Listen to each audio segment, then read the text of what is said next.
Welcome to Nurse on the Go video and another of our research series. Today we're going to have a look at a piece of research called Escape Loneliness by Going Digital. This is a piece that was published in 2007 by two researchers who published their work in the Aging and Mental Health Journal. They followed 15 elders over 3 years. These elders were chronically ill or physically disabled, they lived alone and they were lonely. And they'd never used a computer before. The researchers provided this group with computers, taught them how to use it, and wanted to see whether opening them to the world of the internet reduced their loneliness. In fact, it did. We take a look at their results in another episode of Nurse on the Go video with our research series, but we felt that there are a couple of points that deserved greater detail, greater inspection. They'd found a few things about loneliness along the way.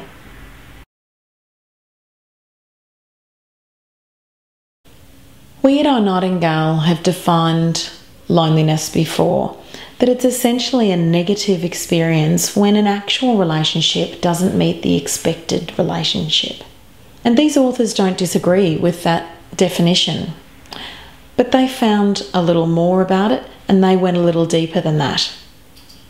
They found that the current literature defined two forms of loneliness: social loneliness and emotional loneliness. Social loneliness is this.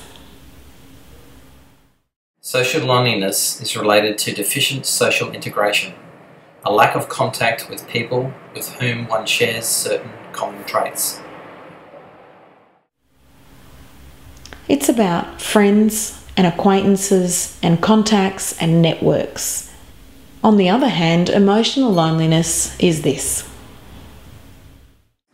Emotional loneliness occurs when someone misses a close, intimate relationship with one other person. It's the absence of a much closer bond, a much more intimate relationship with someone, namely a partner. It's so important to understand the nature of the loneliness. There's no point in making 100 friends when it's an emotional loneliness you're trying to address, when it's the company of a partner that's missing. And one solution won't fix both.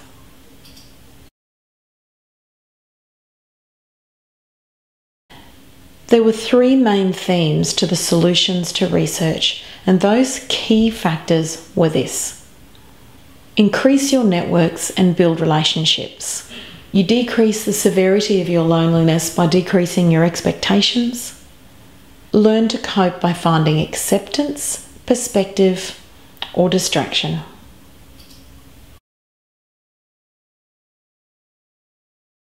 It also needed a few other things to make sure that those strategies were successful. And there were three things that made those strategies successful. You had to have insight into your loneliness. You need to be motivated to escape the loneliness. And you need to have the ability to take part in the solution. As we move forward in this series about loneliness, we'll find the solutions. And we'll often refer to this framework about what the success factors were, what the successful strategies were.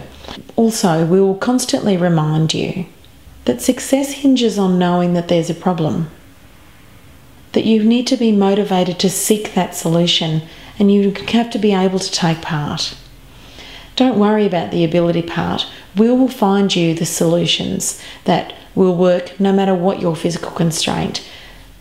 Visually impaired, hearing impaired, physically disabled, chronically ill, life-limiting condition, we'll find the solution for you.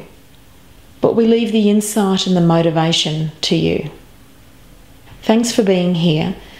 See you next time on our Nurse on the Go video with our research series on loneliness.